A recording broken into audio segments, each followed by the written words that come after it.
നമ്മളൊരു നനഞ്ഞ തുണി ഉണക്കാനിട്ടിട്ട് കുറച്ച് കഴിഞ്ഞ് നോക്കുമ്പോൾ അത് പൂർണ്ണമായും ഉണങ്ങാറില്ലേ? ഇവിടെ എന്താണ് നടക്കുന്നത്?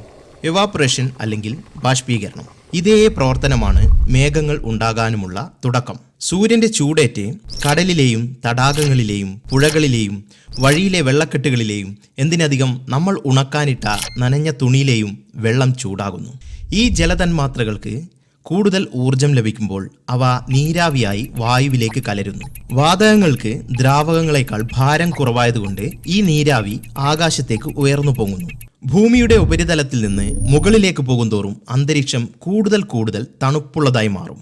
ഇനി നമ്മുടെ അന്തരീക്ഷത്തിൽ വളരെ പ്രധാനപ്പെട്ട ചില കാര്യങ്ങൾ കൂടിയുണ്ട്. ചെറിയ പൊടിപടലങ്ങൾ, പുക, ഉപ്പിന്റെ അംശം, പൂമ്പൊടികൾ, കൂടാതെ ചില സൂക്ഷ്മാണുക്കൾ പോലുമുണ്ട്. ഇവയെ കണ്ടൻസേഷൻ ന്യൂക്ലിയെ എന്ന് വിളിക്കുന്നു. മുകളിലേക്ക് ഉയർന്ന വാട്ടർ വേപ്പർ തണുക്കുമ്പോൾ ഈ ചെറിയ പൊടിപടലങ്ങളുടെ സഹായം വേണം. ഈ കണികകൾക്ക് ചുറ്റും വാട്ടർ വേപ്പർ വന്ന് പറ്റിപ്പിടിക്കുകയും തണുപ്പ് കാരണം അവ വീണ്ടും ചെറിയ ജലത്തുള്ളികളായി മാറുകയും ചെയ്യുന്നു. ഇങ്ങനെ ലക്ഷക്കണക്കിന് ചെറിയ ജലത്തുള്ളികൾ ഒന്നിച്ചു ചേരുമ്പോഴാണ് ആകാശത്ത് ഒരു മേഘം രൂപപ്പെടുന്നത്. മേഘങ്ങൾ എപ്പോഴും ആകാശത്ത് തന്നെ ഉണ്ടാകണമെന്നില്ല. ഭൂമിയോട് ചേർന്ന് മേഘങ്ങൾ രൂപപ്പെടുമ്പോൾ നമ്മൾ അതിനെ മൂടൽ മഞ്ഞ് അല്ലെങ്കിൽ ഫോഗ് എന്ന് വിളിക്കുന്നു.